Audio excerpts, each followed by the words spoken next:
I'm keeping my fucking hands up. I'm not reaching for no gun, bro. Step out.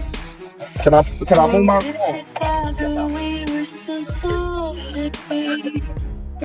and have a firearm pulled on him by the Omaha Police Department all in the same day? Imagine that. Qasim Shabazz is shaken up. Man, I thought we were getting ready to lose our lives. Let him know with this pullover, this was authorized. Think about that. Authorized to pull him over. That you ain't gonna never be bigger than us. That's what the cops send a message. I don't care what anybody say. Terence Crawford's Omaha homecoming took a sharp turn from celebration to chaos. Hours after the city honored him with a parade and a packed victory party for beating Canelo Alvarez, police stopped him in the early morning. According to authorities, Crawford was driving a blue four-door sedan at high speed when he was pulled over at 1:27 a.m. What happened next raised the stakes fast. Officers reported spotting a firearm on the floorboard, ordering everyone out of the car at gunpoint. Step out. I'm opening the door. You can take mine off of me right here on my right. I'm keeping my fucking hands up. I'm not reaching for no gun, bro. Step out. Can I move my Yeah, that's crazy.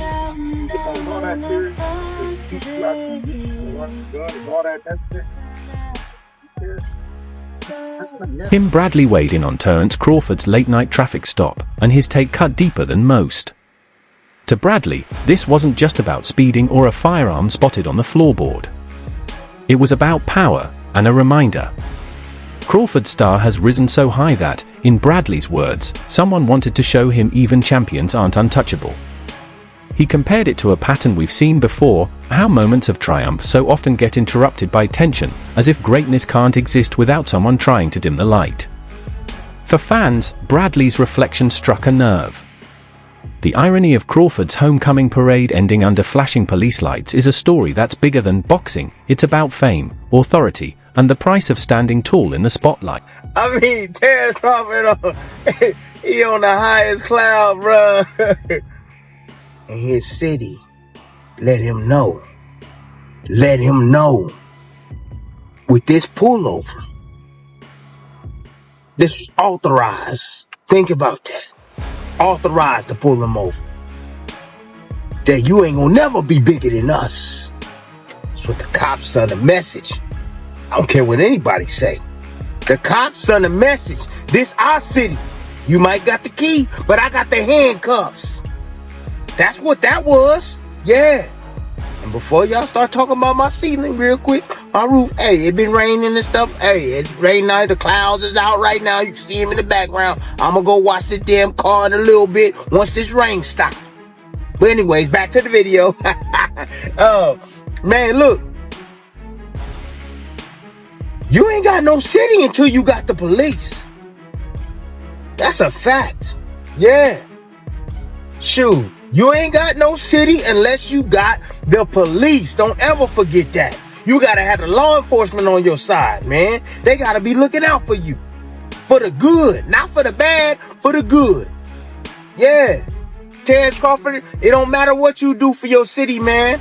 Bruh, I'm letting you know right now, man. With this incident right here, they waiting on you to do something bad. This dude right here, he was trying to jack you. He was trying to catch you slipping. That's all it was. Seeing you on TV, displayed all on TV, parade shut down and stuff. He gotta be, securing certain points and stuff like that. He mad. He mad to see you. Crawford's head of security later described the traffic stop as nothing short of terrifying. What should have been a routine pullover turned into a life-threatening ordeal. He recalled how officers approached tense and on edge, escalating the moment until everyone in the car was staring down gun barrels. For Crawford's team, the shift was instant. 1 minute they were riding high off a weekend of parades and celebration, the next they felt their lives could end in a heartbeat. The chief called it one of the most unsettling moments of his career, a night that made clear this was about more than traffic laws.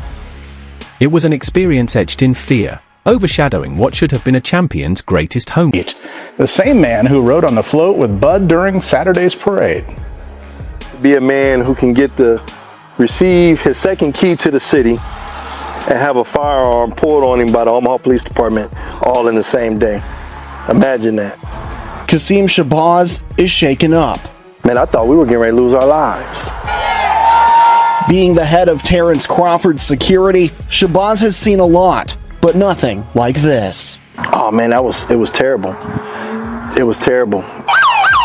Early Sunday morning, Crawford and his team were leaving an after-party following his parade. According to police, they pulled their vehicle over near 12th and Cass Streets for reckless driving. That's where things took a dark turn. And as soon as he said he had a firearm, the police officer that was on his side became unhinged. Police immediately drew their weapons, pointing a gun at Shabazz and the pound-for-pound champ. I literally had my hands on top of the ceiling and inside of the vehicle. According to police, an officer had identified a firearm on the floor of the vehicle. According to reports, officers initially stopped Terence Crawford's vehicle on suspicion of reckless driving. During the stop, they claimed to see 2 firearms on the floorboard of the car, which heightened the tension and resulted in the passengers being ordered out at gunpoint. However, further checks confirmed that the firearms were legally registered and properly certified to their owners. With no further offense found, the police issued Crawford only a citation for reckless driving and released him shortly afterward. While officially resolved, many observers viewed the incident as symbolic, with critics suggesting that on the very day Crawford was celebrated as a champion, city authorities wanted to assert their control. To some, it was less about road safety and more about maintaining the balance of authority in Omaha. With a parade, KETV Newswatch 7's Pete Cudahy spoke with Mayor John Ewing, who requested that the Omaha Police Department conduct an internal investigation. And Pete, what did the mayor have to say? Yeah, Julie, Mayor Ewing says that after such a great day yesterday, he was heartbroken hearing about the news of the traffic stop. That's why he reached out to Police Chief Todd Schmaderer and Terence Crawford himself to find out what exactly happened at that traffic stop. Omaha police released a statement saying that a car driven by Terence Crawford was stopped for driving recklessly around 1:30 in the morning on Cass Street.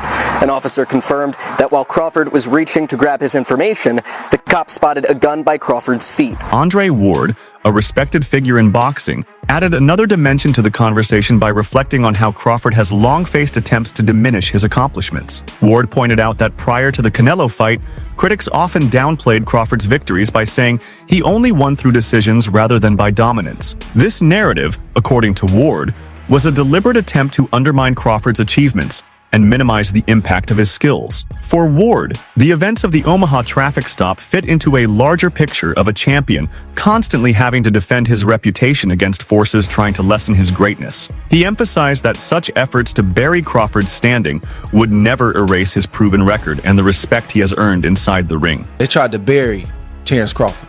They tried to ruin his reputation and say that he wasn't a draw when the numbers were there for you to see. When he went to MSG against guys that didn't have big names or that were faded, like Amir Khan, or when he fought Kaviaskis, he did numbers. There was a smear campaign about his personality. He doesn't talk. Nobody wants to hear him. No, that you don't want to hear him. So you try to speak for the masses when the whole time you have a star right here. You got to learn how to talk to this man. Even as recent as his last fight, the fight before Canelo, the smear campaign continued. I don't hear the smear campaign now. Them voices got really, really quiet like they typically do when they get proven wrong.